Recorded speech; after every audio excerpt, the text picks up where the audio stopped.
The jungle of Varketh 9 was alive with danger. Every tree held secrets, every shadow held teeth. The alien tribes called it the grave forest. Even trained warriors rarely returned. But one man walked into it alone, unafraid. His name was Rourke, a human from Earth. No one expected him to survive, not even for an hour, from the tall canopy above. An alien huntress watched him. Her name was Kazala, daughter of the Bladeclaw tribe. She was sent to observe the human and report how he died. That's what they all believed would happen. Humans were considered weak, soft, and emotional. Not fit for the jungles of death, not worthy of breeding or respect. But what Kazala saw made her lean forward in disbelief. Rourke didn't carry a plasma gun. He had only a hand-carved spear and a knife made of sharpened bone. He wore light armor, barely enough to protect him from the smallest predator. Still, he walked calmly, listening to the sounds around him. He moved like water, not making a sound. Kazala narrowed her eyes. This was not how prey behaved. Suddenly a roar echoed through the jungle. The ground trembled, trees shook, and birds scattered into the sky.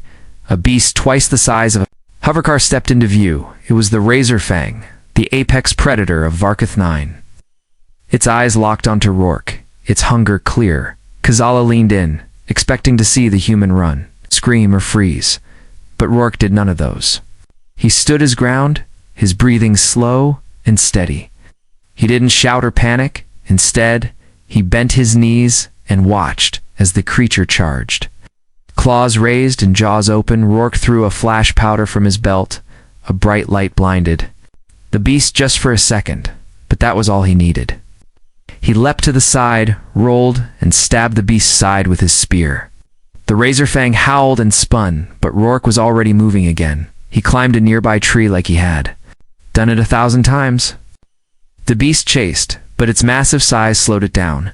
At the right moment, Rourke jumped from a branch. He landed on the creature's back and drove his knife into the soft spot behind its skull. The Razor Fang collapsed with a final roar, its body shaking before it fell still. Kazala's heart pounded in her chest. She couldn't believe what she just saw. No human should have been able to do that. No hunter from any tribe had ever taken down a Razor Fang alone. She whispered under her breath, "A hunter like that deserves to pass on his genes." But something else was watching, something worse than the beast. Kazala didn't notice until it was too late. A red dot moved across Rourke's chest. A laser target? He didn't flinch, just stared back into the jungle calmly.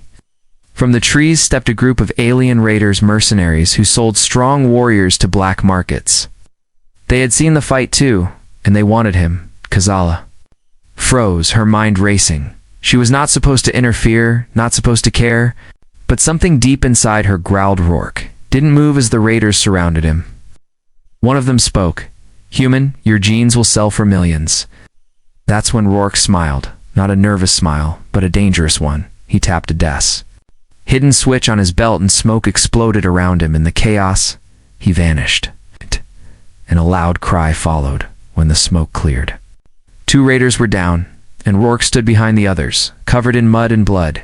He looked like a ghost. But even he couldn't dodge plasma fire for long. A blast hit his shoulder and he staggered back. Kazala made her choice. She leapt from the tree, spinning mid-air, and fired her bow. One of the raiders fell with an arrow in his throat. The others turned, surprised to see one of their own interfering. Kazala stood beside Rourke now, bow raised, teeth bared. "This one is under my protection," she growled. Together they fought human skill and alien speed. When the last raider fell, both stood breathless, but alive. Rourke turned to her. "You didn't have to do that." Kazala didn't look away. "You didn't have to face a Razor Fang alone either." They stared at each other, silent. Then a new roar echoed in the distance. Louder than before, more predators were coming, drawn by the scent of blood. Rourke tightened the grip on his spear. Kazala loaded another arrow. And the jungle whispered again, hungry for more. The jungle didn't sleep after the battle. Every rustle in the leaves felt heavier, every sound sharper. Kazala and Rourke moved silently through the thick vines. Their feet pressed soft into the dirt, but something else followed them. They had escaped the raiders for now, but the scent of blood still clung to them. Predators with long tongues and wider jaws would soon arrive. And not all threats walked on four legs. Kizala's eyes scanned the trees above while Rourke led with quiet steps. He seemed to sense paths before even looking. She couldn't understand. Most hunters used scanners or instincts bred through centuries, but Rourke? He simply knew, like the forest spoke to him, and he listened behind them. Shadows flickered too fast, too silent. Someone else was out there, not just beasts or curious animals. Rourke suddenly stopped, crouched low. He whispered, 3. Maybe 4, moving with training. Kizala stiffened. How can you tell? He pointed at the ground, where faint prints bent blades of grass. Soldiers don't step like hunters, he murmured. They move like they own the ground. She realized then this man was more than a survivor. He was something else. Something sharper. And now he was being hunted not just by jungle predators, but by professionals. They found shelter beneath a large root structure. It curved over like a cave, hiding them from above. Rourke placed small traps made of bones, vines, and strange metal teeth he'd collected from a fallen raider. Kizala sat quietly, staring at him. Why didn't you run? She asked. He glanced up from the razor fang. Or the raiders. Both, she replied. He smiled without warmth, because running only makes them chase harder. There was silence between them, filled only by the soft hum of distant insects. Then a sound like a sigh, but heavier, came from the trees above. Rourke's hand shot to his belt, gripping a flat silver disc. Before Kizala could react, a net dropped from the trees, but it didn't catch them. It landed just inches away. One of Rourke's bone traps snapped shut around it. A scream followed, sharp and pained. Kizala turned and fired an arrow toward the sound. It hit something, but not deep. A warning, not a kill. They burst out of the root shelter, running. Fast, but smart. Rourke led again, weaving through thick plants, turning without hesitation. Kizala followed, heart pounding. She had trained in the hardest trials of her people. She had passed the storm run, the fire leap, the silent hunt. Yet nothing had prepared her for this, for him. After nearly half an hour, they found a hollowed tree large enough to crawl inside. They slipped into the darkness, breathing hard. Kizala pressed her back to the inner bark and looked at Rourke. His chest rose and fell. His skin was bruised, burned slightly. His shoulder still bled from before, but he didn't complain, didn't pause. He just looked at her and whispered, "Still got 4 more on our tail?" She stared. "You counted during the chase?" He nodded by how the sounds echoed. Her eyes widened. "Your kind are monsters," she whispered. Half in awe, he gave a tired grin. "Only when we need to be outside." The jungle grew quiet, too quiet. Kizala reached for her blade, but Rourke touched her wrist. "Not yet," he said. "They want us to move." "They're waiting for sound." She understood and held her breath. For 10 long minutes, they didn't move. Then a faint voice from outside spoke in an alien tongue. Kizala's skin went cold. "That's not just a tracker," she whispered. "That's an auctioneer." From the outer ring, Rourke blinked. "The kind that buys and sells species." "Yes," she said darkly. "And they don't come this deep unless the prize is very rare." They were hunting him, not to kill, but to capture, clone, and profit. Kizala's fists tightened. Her people had once sold warriors to such men. She thought her tribe had moved past that. But here she was, watching history repeat with a human. "Then we make sure they get nothing," Rourke said, his voice cold. He pulled a black stone from his pouch and clicked it. A soft pulse echoed. Through the tree walls, Kizala's eyes widened. "What is that?" "Signal," he said. "If I die, it activates a fire burst that burns everything within 50 meters. Kizala blinked. "You'd burn the whole jungle?" "If it means they don't get my blood," he replied without hesitation. For a moment, she just stared at him. Then slowly she nodded. "I'll help you make sure it doesn't come to that." They waited for the footsteps to fade, and when the moment came, they slipped out into the jungle once more. But now, it wasn't just about survival. Now, it was a war, and Kizala had chosen her side. The moon of Varkathneen hung low in the sky, glowing like a silent witness. Rourke and Kazala moved deeper into the jungle until they found a place to rest. A clearing hidden by thick vines and tall trees offered a small space of peace. Rourke built a fire from dry moss and alien bark without saying a word. Kazala watched him carefully. He didn't ask for help, didn't complain, even though his shoulder was still bleeding. And his eyes carried the weight of a long, endless day. She had never met anyone like him. They sat by the fire, the light dancing across their faces. The flames crackled, but neither of them spoke at first. Kazala broke the silence. "You fought like a beast today." Rourke chuckled softly. "Thanks. I think," she leaned forward, her voice softer. "How did you learn to move like that? To track, to build traps, to fight?" He poked the fire with a stick, watching the embers rise. "Earth's not easy," he said at least. "Not where I'm from." He paused for a moment, then continued. "My family lived in a frozen zone. Temperature dropped below -30 every night. Food was rare. Predators weren't." Kazala raised her brows. "You hunted back home?" Rourke nodded. "Since I was 6, she felt a chill not from the night but from his story. 6 was when her people gave children their first toy. He had been handed a knife. Your people," she said slowly, "are not what we expected." Rourke gave a bitter smile. "You expected us to be weak?" Kazala nodded honestly. "Yes. And easy to break. Not your fault," he said. "Most of the galaxy thinks that." He looked up at the stars. "Until we bleed, until we bite back." There was a silence again, but this one was warmer. Not awkward, just thoughtful. Kazala removed her shoulder armor and placed it beside her. Her eyes glowed in the firelight. "You didn't have to save me back there," she said, "when I fell behind in the escape."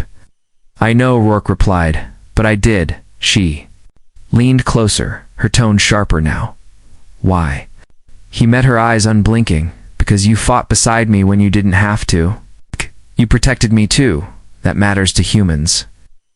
Kazala looked away, fingers trembling slightly. No one had ever treated her as an equal in battle. She was strong, yes, but always seen as a tool. But Rourke had watched her back like a true partner. She pulled out a small canister from her belt and tossed it to him. He caught it easily. "What's this?" "Wound gel," she replied. "For your shoulder." Rourke smiled.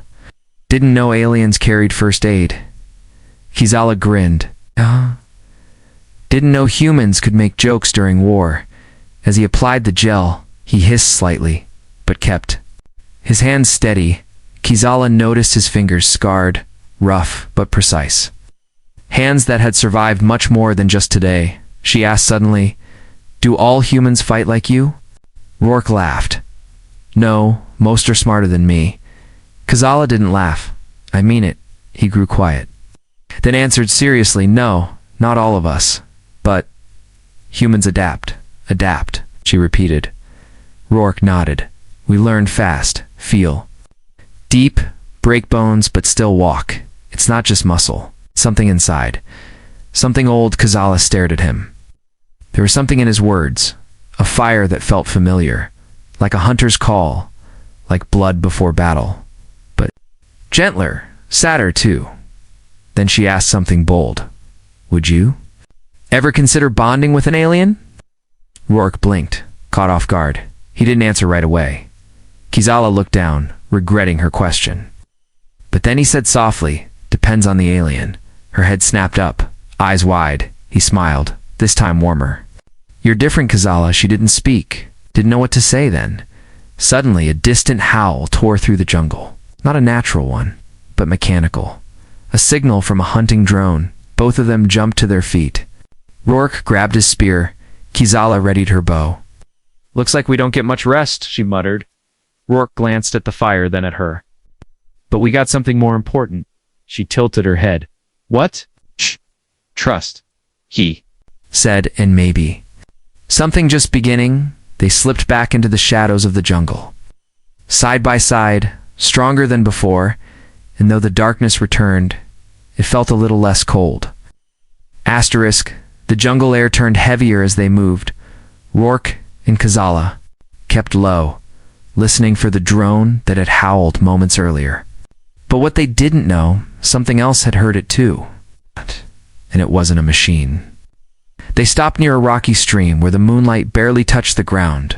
Rourke crouched, dipped his fingers in the water, and rubbed it across. His face, Kazala kept her weapon drawn, senses sharp. There's something off. She whispered, "No frogs, no bugs, no birds." Rourke nodded slowly. That usually means one thing. She looked at him. A predator? He shook his head. No, something worse. A predator smart enough to scare other predators. As if on cue, a branch snapped nearby, not loud, not clumsy. It was deliberate, slow, like a hand tapping on glass. Kizala turned her head. Bow aimed, but the trees were empty. At least they looked empty. And the smell hit them. A thick, musky scent of wet scales and metal. Rourke's eyes narrowed. "That's not a jungle beast," he whispered. Kizala's throat tightened. "I've smelled it before. On the labs where they kept hybrid weapons." Suddenly, a blur dropped from the trees behind them. It wasn't just big, it was engineered. Its muscles layered with armor-like scales, eyes that glowed red, and claws long enough to split stone.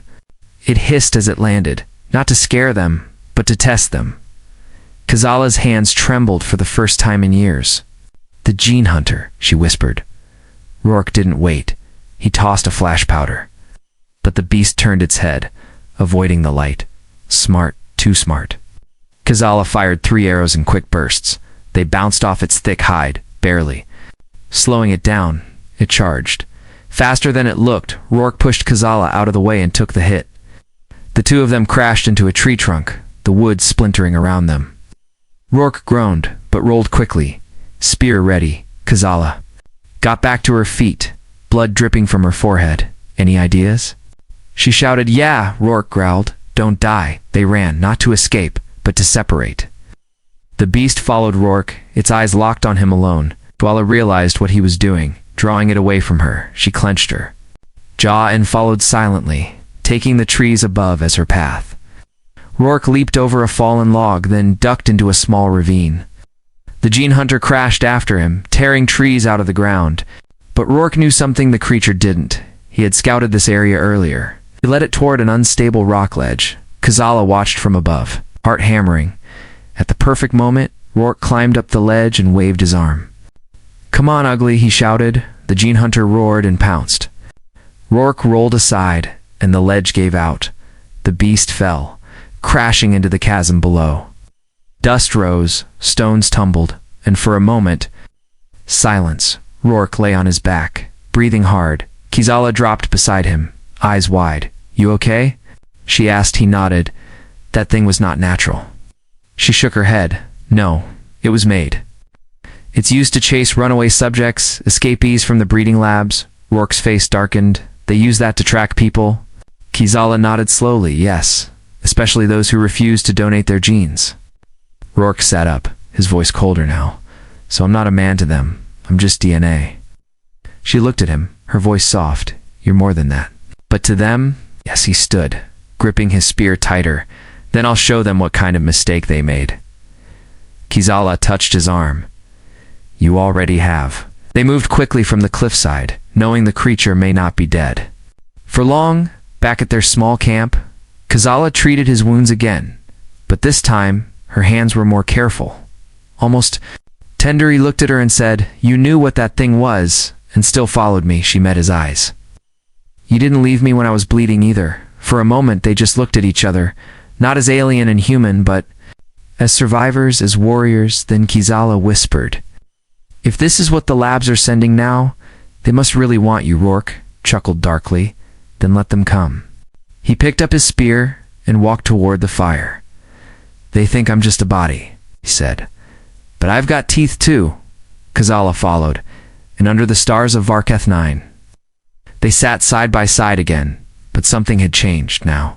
They weren't just fighting to survive, they were preparing to fight back. Morning came slowly on Varketh 9. Mist rolled across the jungle floor. The trees stood quiet after a long night of danger. Rourke and Kazala moved carefully through the thick growth. Heading toward her tribe's border, they had one goal: Now reach her people before the next hunter reached them. Kizala didn't speak much. She had questions in her heart, but none she could put into words. What was Rourke really? A survivor? A soldier? Or something even the elders would not understand? When they reached the carved stone markers of the Bladeclaw tribe, the guards froze in shock. No one brought a human here willingly, and definitely not one who walked beside a royal bloodline. Kizala raised her hand in peace. Let us pass. She said, I bring a warrior worthy of counsel. The guards hesitated, but then stepped aside. Inside the tribal grounds, whispers followed them. Rourke kept his head high. Even his eyes watched him like a rare creature. Children hid behind trees.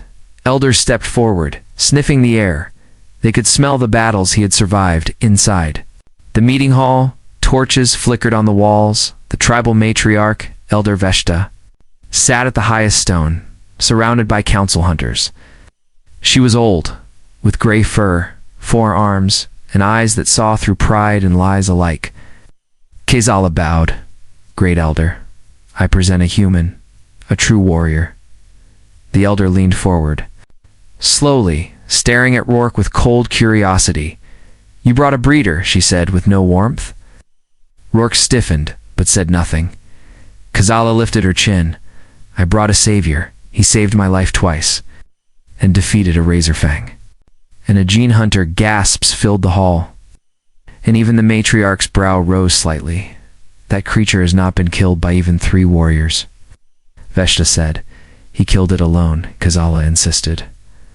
Rourke finally spoke. I don't want worship. Just rest and answers. Veshta stared at him, then gave a dry chuckle. Then let me give both. She said. She stood and walked closer, her 4 hands behind her back. You are a human.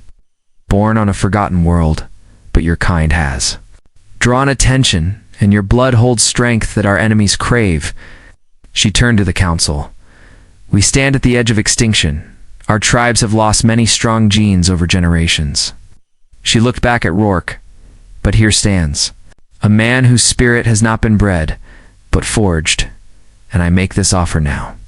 Join our tribe. Become a father to future hunters. The room fell into stunned silence. Kizala blinked, unsure of how to feel. Rourke's face showed no emotion, but inside, everything churned. He had been hunted, sold, used, and now offered a throne, but not for his mind or courage. For his seed, he looked at Kizala, her face unreadable. Then he turned to the elder. What if I say no? The elder shrugged. Then we send you back to the jungle, and hope the next gene hunter is less patient. Kizala stepped forward suddenly. Enough. If you force him, he'll never be one of us. Let him choose. As a warrior, not a breeder. Veshta studied her, then gave a slow nod. Very well, she said. But you will take responsibility if he refuses. That night, Rourke sat alone near a waterfall behind the tribal cliffs. The stars reflected on the water, and his thoughts raced. He didn't want to be property again? Not for gold, not for legacy, but he also couldn't ignore the faces of the young in the tribe. So many of them thin, tired, struggling. What if his presence could protect them? Kizala approached quietly. No armor now, just a simple wrap. She sat beside him, not saying anything for a long while. Then finally she whispered, I never wanted you to feel used. He looked at her. But that's what I am, right? She shook her head. Not to me, you're not a resource. You're the first man who's ever treated me like more than my name. He stayed quiet, watching the water ripple. Then he said softly, And what about you? What do you want? She looked at him, eyes glowing under the moonlight. I want you to stay. Not for them, but for me. For a long moment, neither spoke. Then Rourke stood and offered his hand. I'll talk to the council tomorrow. He said, But I'm not doing this to make babies. Kizala smirked, taking his hand. Then why are you doing it? He smiled. Because maybe this tribe needs a future, and maybe I want to see where this goes. Together, they walked back to the village. And though nothing was official yet, the stars above seemed to shine a little brighter that night. Asterisk, the days passed quickly after the offer. Rourke didn't leave the village, not because he was trapped, but because, for the first time in years, He chose to stay. The tribe didn't know how to act around him at first. Some feared him, others watched from a distance. But slowly, things began to change. When a young hunter fell from a cliff during training, Rourke was the first to jump in and save him. When the village's food trap failed, Rourke built a new one with Earth-style mechanics. Soon the whispers stopped, and quiet nods replaced. Then Kazala trained beside him each morning. Swords, spears, bows, she tested him in everything. And every time Rourke surprised her, not because he won, but because he learned. Faster than anyone she'd ever seen. At night, they sat by the fire together. No more awkward glances, no more formal distance. They laughed, they argued, they cooked together. One night, she handed him a carved bone charm. "It's from my mother," she said. "She gave it to me to protect my heart." Rourke took it gently. "Then I'll guard it like I guard my own." The bond between them grew stronger, not just as warriors but as people. And yet, the pressure from the council returned. Elder Veshta called them one evening to the stone circle. Dozens of eyes watched as she spoke. "You've earned your place here, Rourke. But our people are fading. The bloodlines weaken. It is time for you to choose a mate."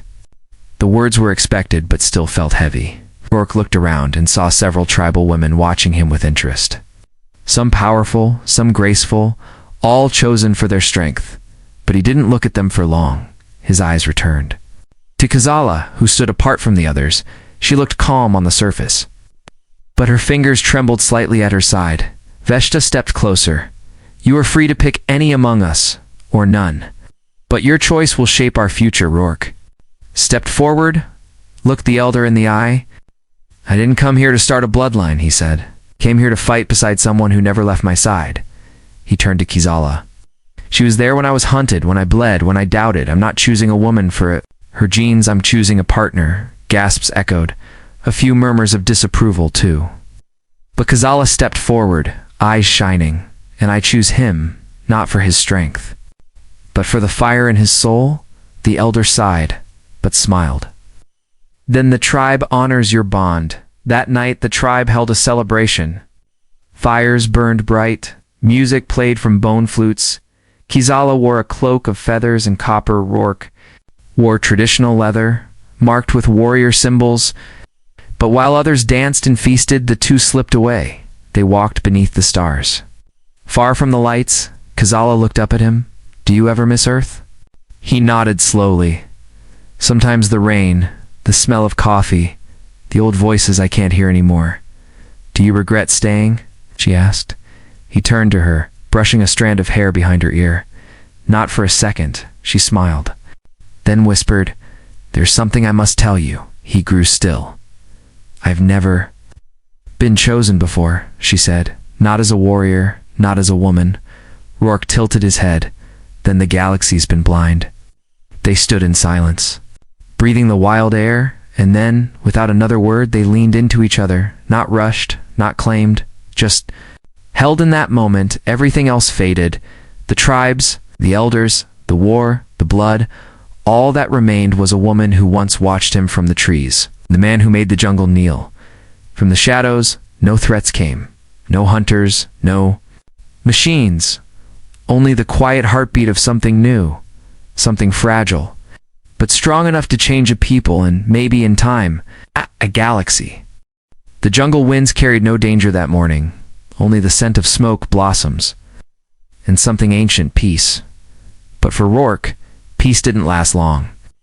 Not when the stars above still whispered of war. He woke before sunrise, sharpening his spear out of habit. Kizala slept nearby, wrapped in furs, her breathing slow and soft for a moment. He just watched her, not like a soldier watches an ally. Got it. But like a man watching something he thought he'd never have. The tribe had accepted him. Their children followed him with wide eyes. Young hunters asked for lessons in tracking and stealth. Even the elders nodded when he passed, but far beyond the trees, others had not forgotten him. A warning signal echoed across the valley that afternoon. A red mist filled the sky. Not weather, but flare smoke. Kizala ran to the watch point, Rourke beside her through the mist. They saw them ships, not tribal, not natural, but sleek, silver, and full of scanners. Off-world gene collectors, armored and soulless. They've come to take you, Jazala said, her voice sharp. Rourke clenched his fists. Then we... Don't let them leave. The elders gathered quickly. Elder Veshta looked at him. We will fight. But they have skyfire. If you run, we may live. Rourke looked around at the hunters. The children, the home he had made? No, he said. They don't want me. They want what I carry. If I go, they'll never stop. But if they fear me, really fear me, they'll never come back. Kizala stepped forward. Then we fight with you, the tribe cheered, weapons raised. A hunter from Earth had become something more, a symbol, a shield, a spark. Rourke led the defense.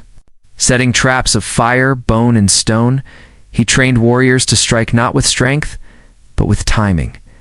He taught them how to vanish, to flank, to break machines with vines and mud. When the ships landed, they came with drones and weapons.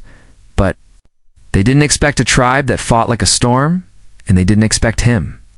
Rourke ran headlong into battle, his spear a blur. He jumped onto a drone, broke its wings, and brought it crashing down. Kizala fought beside him, her arrows striking hearts with precision. The jungle lit up with fire and cries. And in the chaos, the invaders realized something chilling. This human was not a test subject. He was a warrior king, and every drop of blood in his body screamed defiance. When the last ship rose, damaged and desperate to escape, Rourke stood on the cliff's edge, eyes burning. He raised his hand and threw his spear. It struck the engine pod, sparking an explosion in the sky. The ship spun, then vanished into the horizon, trailing black smoke. Silence returned to the jungle. Smoke cleared, and the tribe gathered around him. Some cried, others shouted victory.